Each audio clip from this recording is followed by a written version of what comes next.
passage in Luke, the Pharisees and the teachers of the law were absolutely furious because they knew he had just kind of toyed with them and caught them. I always think it's so fascinating to watch these interactions between Jesus and those that are trying to trap him.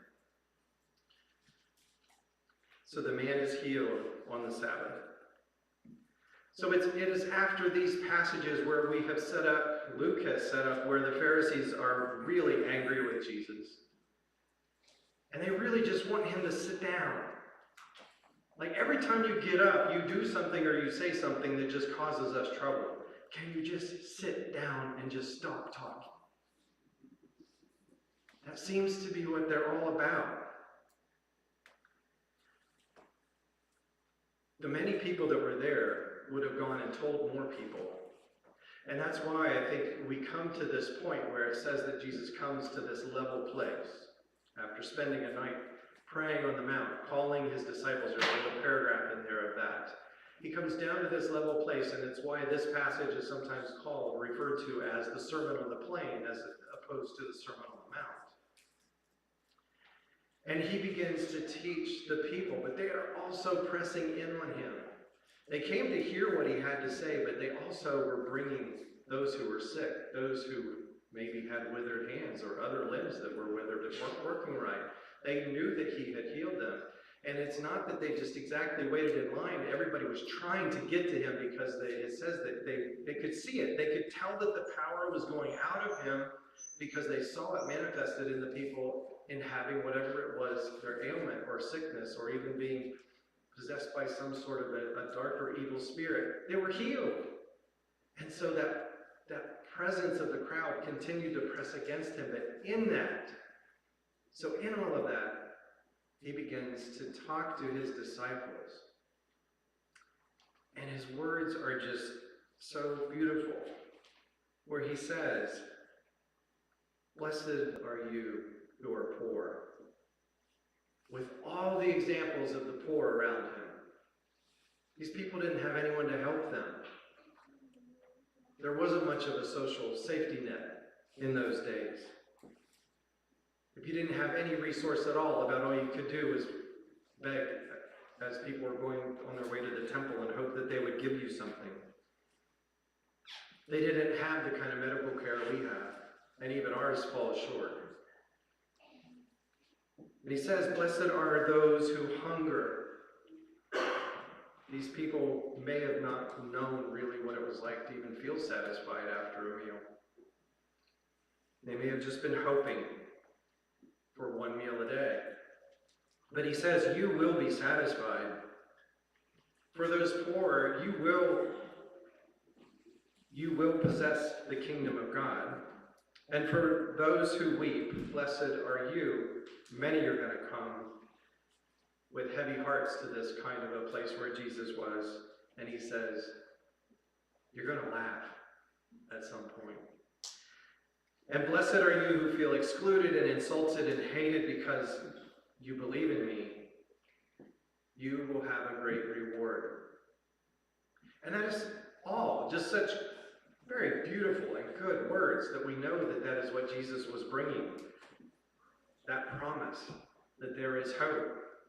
So why would people not be listening to this? Why would he have to start with, but you who are maybe still listening? Listen to the next part of what he says to them. Woe to you who are rich. You have your comfort.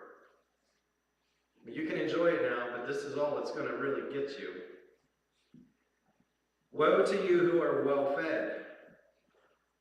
You're going to find yourself someday being hungry. Woe to you who laugh now. At some point you will weep and mourn.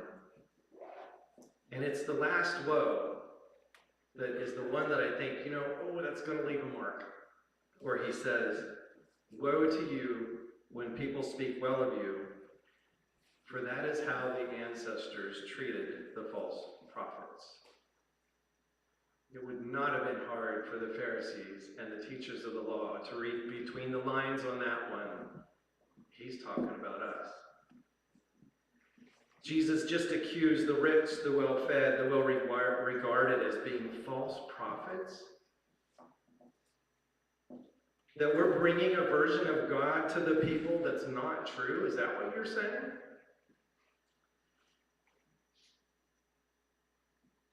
And I think this goes back to the whole concept of Jesus saying that I am the Lord of the Sabbath. The Pharisees were so concerned about preserving their faith and their culture from the influence of Rome and the Greek culture around them. And we do that kind of thing too. We can't separate ourselves too far from the Pharisees. We try to hold those things at bay that feel like they're taking something away from what we believe and how we practice our faith and those philosophies. So they made all kinds of rules to help them know who they are, to preserve themselves as people. But the whole point that Jesus was saying is that you're trying to preserve yourself, your way of life. You preserve yourselves as a people, and yet you don't see the people right in front of you. And just to make sure that he got it, that they got it, he says, what you're doing is the same thing your ancestors did. And you know how that ended up, what the result of that was. There was judgment that came. So it's at that point where this passage that Stephen read begins. So, for you who are still listening, I have more to say. Because this next part is hard. Even if you think you have been right with Jesus step by step through what he has been teaching, this part gets really difficult. Love your enemies. And he's not insinuating that that's a question. He doesn't say if you have enemies. He's saying love the ones you already have. Love them. Do good to those who hate you, those who detest you, those who look at you and they say, this is really what it means. I have better options than to be with you. Bless those who mistreat you. And if they slap you, turn the other cheek. If they take your coat, give them your shirt too. Give to everyone who asks, and if they take something of yours, don't demand it back. I was glad he didn't say we can ask for it. Just don't demand it back. Do to others as you would have them do to you. And then he adds this contrast. If you love those who love you, what credit is that to you? I mean, even those you look down on as sinners, even they treat people well that treat them well. This is a hard passage, and it's one that the church, ever since Jesus said these words, has struggled to try and figure out. Is he serious? I mean, really? To lend without expecting it back? I mean, I'm more like the guy who said, I would rather loan you my dog than my tools because my dog knows his way home. You really don't expect it back? For the most part, over the centuries, the church has said, no, this isn't possible. He's talking about the kingdom, some future time, because this doesn't work. This is ineffective. So right now we're kind of reviewing 500 years of Anabaptist history. The Anabaptists, those early believers who referred to themselves as the Swiss Brethren, I was reading about this morning, I kind of forgot that it was, naming them Anabaptists was more of a political term than it was what they thought of themselves. Because to be baptized again was really an act against the state. That's a little side note.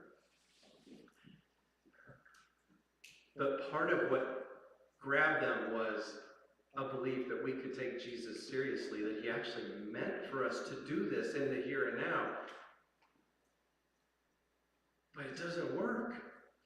I mean, I thought about wearing sandals this morning because that's what this feels like. It's like wearing sandals on a day like this when snow starts to melt and it gets mushy and you're walking the sidewalk or you step in the curb. Sandals don't work. You've got to have something else. If somebody's going to come at you with a sword, you better have a sword to come back at them with. And yet he's saying, no, love your enemies. Do good to them. And it's been very hard for the church to come to terms with that. And I'm talking the broader global church. And so the way that we have tended to deal with that is, this applies to the clergy. We don't expect our priests to fight. We expect them to do this. But we can't expect this to apply to the nation state, because we do have enemies that will take our life if we don't take theirs. That's the thinking. And the Anabaptist said, it isn't about being effective. It's about being faithful.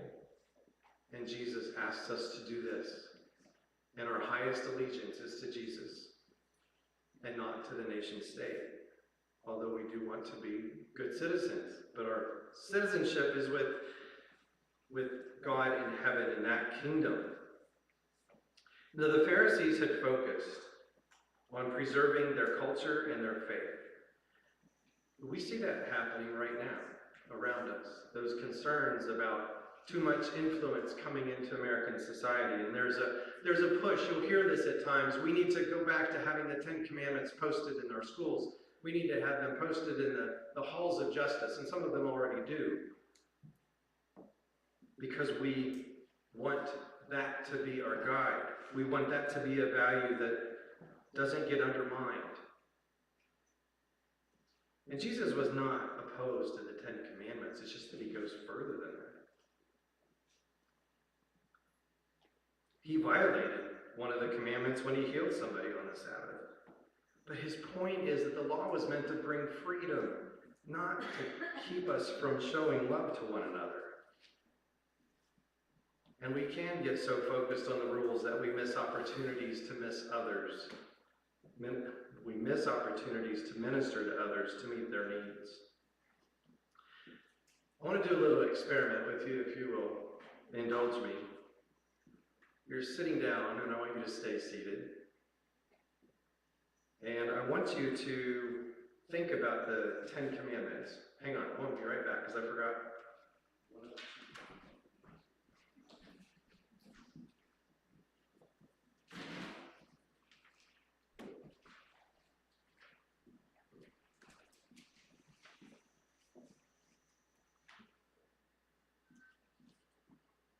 I want you to think about whether you have trouble keeping this command sitting right where you are.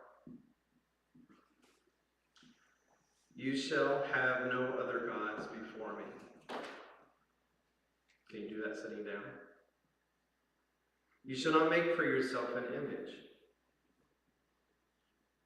You shall not misuse the name of the Lord your God, for the Lord will not hold anyone guiltless who misuses his name. Can you do that sitting down? Remember the Sabbath day by keeping it holy.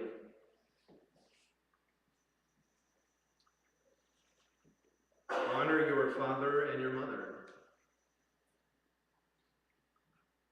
Maybe that one is a little more of a question. Can you just do that sitting down?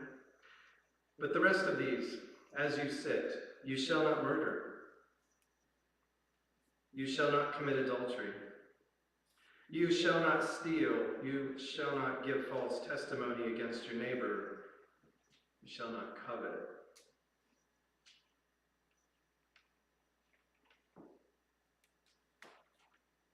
You can do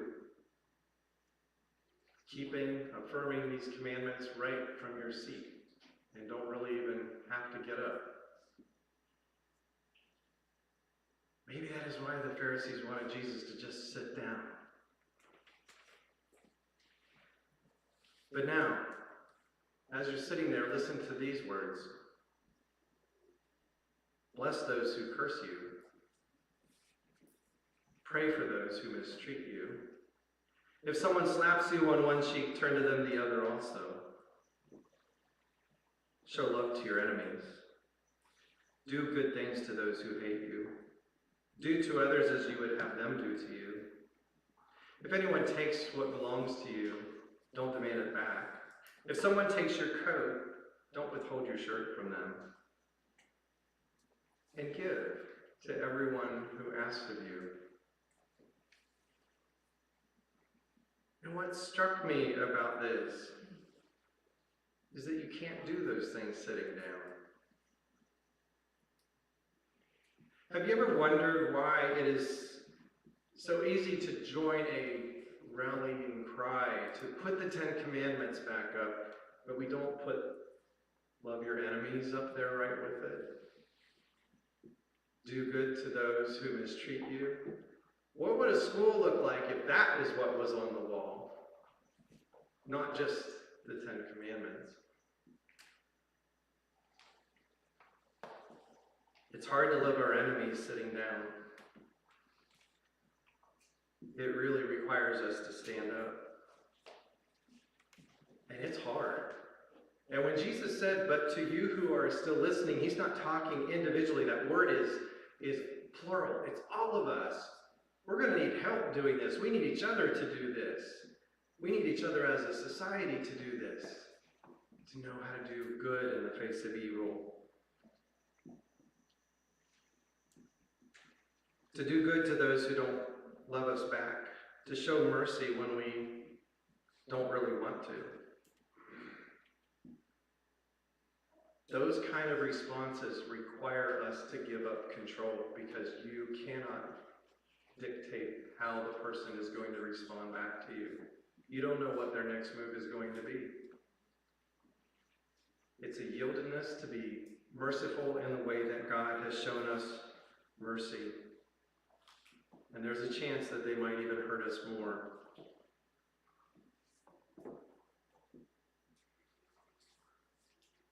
May we be listening to Jesus' words, even among the noise. There's so much noise and cries for retribution around us right now. May these words disturb us and disquiet us, direct us to watch for opportunities, to show mercy, to lend to those who are in need. I'm still kind of attached to this image. May we be so bold to get up out of our chairs.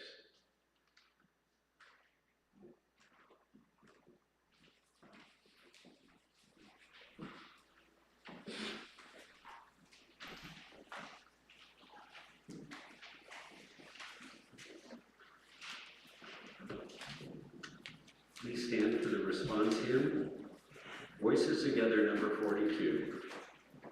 Could it be that God is singing?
feeling well, so she didn't make it.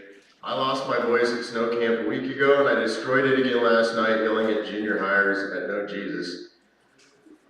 I showed up at snow camp Sunday morning, and I tried saying something to Tanya Graber, and nothing came out, so she started praising Jesus. That's how I'm treated there. So I'm gonna give you a little history of snow camp. COVID completely killed snow camp, and I ran into Corbin Graber. He's in charge of Rocky Mountain at a football game, and I said, I'm coming to snow camp. He says, well, I get all my staff from Service Adventure, this Mennonite place in Colorado Springs, and they're shut down. I told him, well, I'll bring the staff. He said, okay. So we started snow camp. We started out with 30 to 50 people coming, and last weekend we had 130. And that's a lot of food. And so my official title is Director of Fun. And I'm also in charge of bringing my crew, and we left Thursday night with 2 Suburbans, and we get a lot of people, a lot of college kids from Bethel, Heston, EMU, and Wichita State. And so then we get there, and so then we get the camp ready on Friday. And Corbin had this weird idea a few years ago that we should have senior high snow camp and young adult snow camp and have them at the same time. And so if you're a young adult, you can come for free with free transportation, but you have to do chores and play with the kids. Well, they love playing with the kids, so it worked out great. And they worship with the kids, and then they'll go and do their own separate Bible study and pray for each other. Let's see. So my girls went with Whitestone Youth Group this year, which was great because it forced them to hang out with them, and they found some besties there. And so they're gonna share. First, we're gonna start with what they really enjoyed about snow camp. This is gonna go quick, so pay attention. Playing with my friends. Playing with what? My friends. Oh, playing with her friends. Talking to people. Okay, good job. Now, tell us something that brought you closer to Jesus, or you saw Jesus while you were there. Worship. Worship. Good job. I know Taylor really enjoyed worship, and she claims she's shy, but she made a lot of friends there. So, there's some of the crazy staff, but there's Michaela. Michaela likes to throw snowballs at my staff. All right, thank you. We had a great time.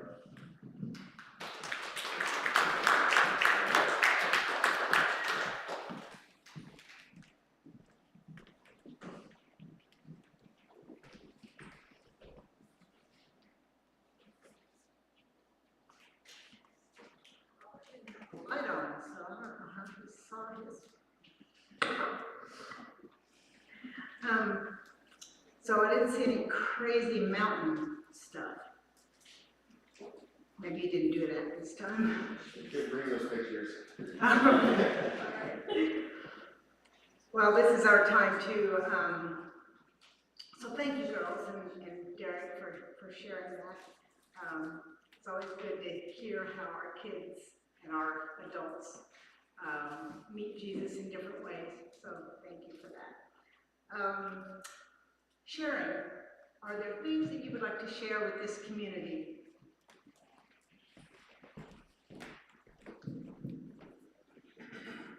Yeah, when I introduced Daryl before service, I should have added something. Daryl served as fire chief for 18 years in our district, and he retired 3 years ago. And it's a lot of years of carrying a pager, a lot of years of getting up in the middle of the night, and I think we need to give him a round of applause for this.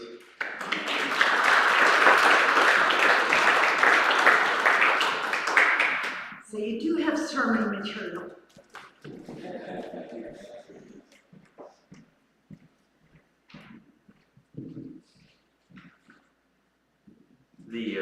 If you look inside the bulletin, you'll find this thing called Anabaptist 500, and it's the commentary that is in the Anabaptist Community Bible on the verses that were today.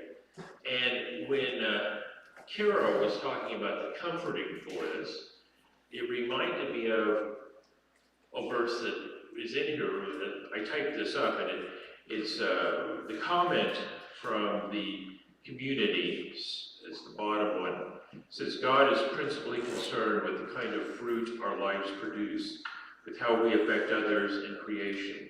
The fruit blossoms out from our inner life. Ultimately, the fruit is more important than what we say, we believe, or what kind of theology we hold. How are we living out the compassionate, action-oriented, barrier-breaking love of Jesus? And when Kara was talking about all the different faiths that come to the Comforter Blitz, it reminded me of this particular insight. And it also then made me think about, as Anabaptists, we often are accused of being very fractious, that we split off and divide. But we come together in things like the MCC sale, the Comforter Blitz, meat canning, MDS, all of those inter-organizations, because they are where we do what is good and not fight over what we believe. And I think that's something we should remember.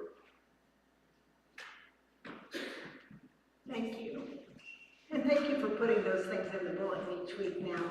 We want to make sure you get all that stuff from us so that you have things to work with. I'm grateful for the people that work with our youth. Thinking about Josh and Christy being at Know Jesus, it sounds like Derek was there last night, but growing up in the church myself, those were experiences that really built my faith, that you can have fun and worship Jesus at the same time. So just a gratitude for the people that are working with our youth and helping mold and shape their faith too.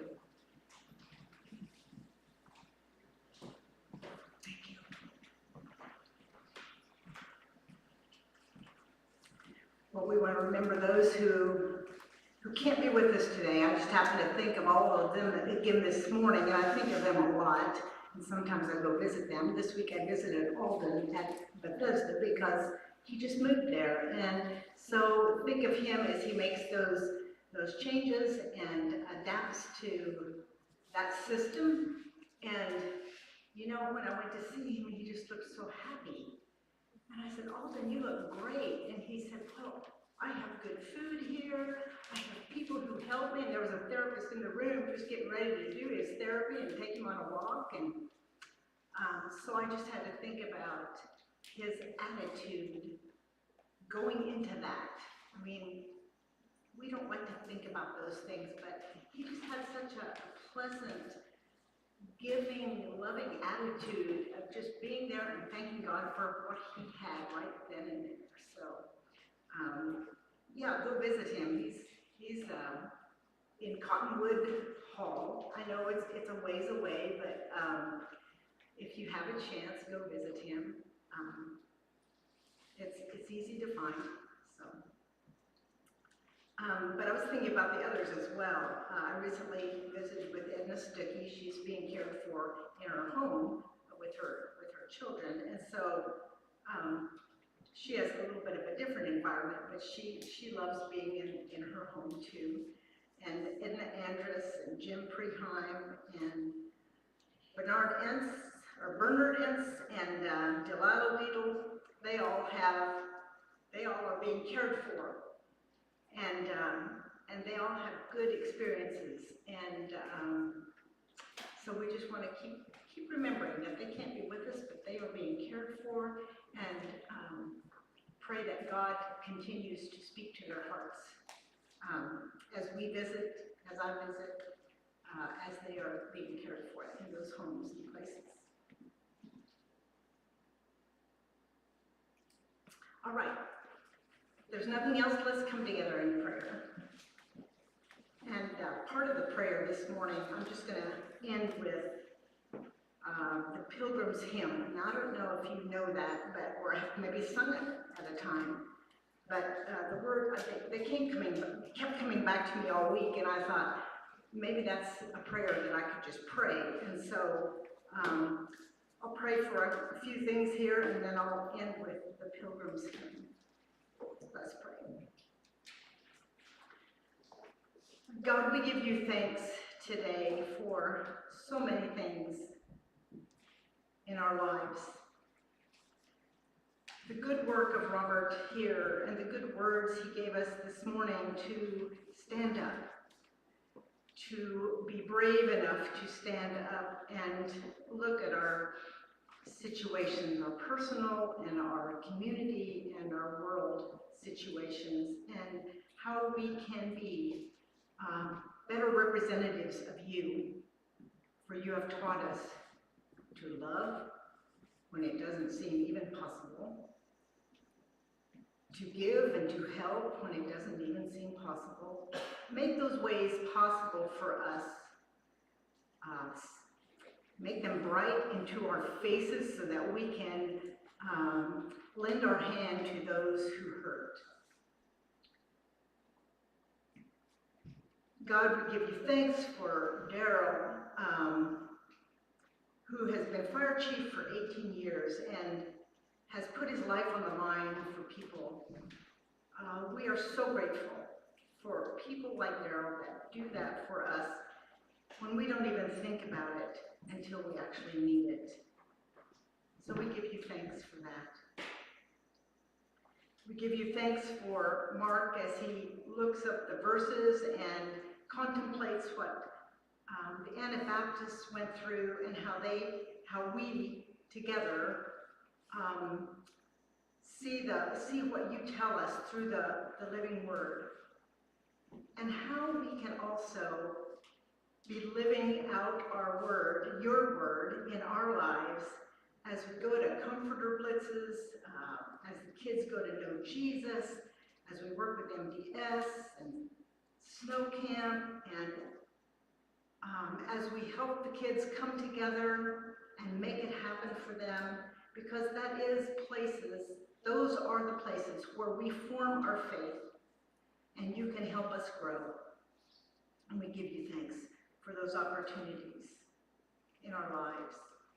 Thank you for the sponsors who work to hold the people together, the kids together in those camps and opportunities for learning and growing and becoming more like you, Jesus. Guide our feet while we run this race that is sometimes very difficult. Those words that you give us, Jesus, are very difficult, but we would ask you to root them into the fabric of our lives and help us to look beyond all the distractions that we have.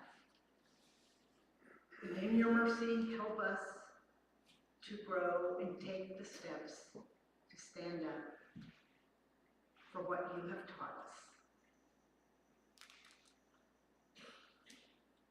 Even before we call on your name to ask you, O God, when we seek for the words to glorify you, you hear our prayer. Unceasing love, oh, unceasing love, surpassing all we know. Glory to the Father, and to the Son, and to the Holy Spirit. Even with darkness sealing us in, we breathe your name. And through all the days that follow so fast, we trust in you. Endless your grace, oh, endless your grace. Beyond all mortal dream, both now and forever, and unto the ages and ages. Amen. Let us stand for our sending hymn, Guide My Feet.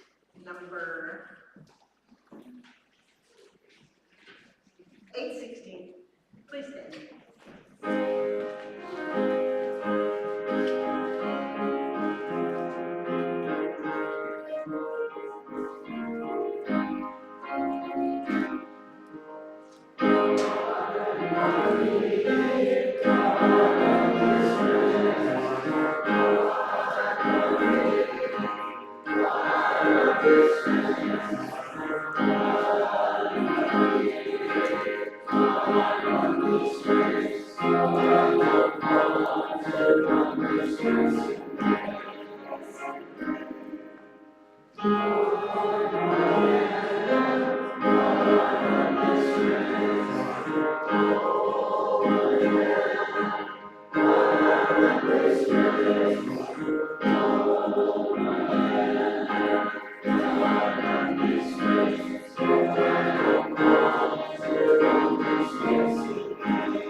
You are God's beloved.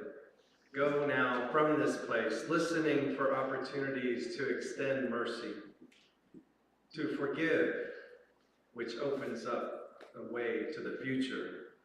Watch for persons who need help, that cannot repay you, that need no strings attached. For God has shown mercy and compassion on us. May God empower us to share mercy and compassion with everyone we meet. Go in peace.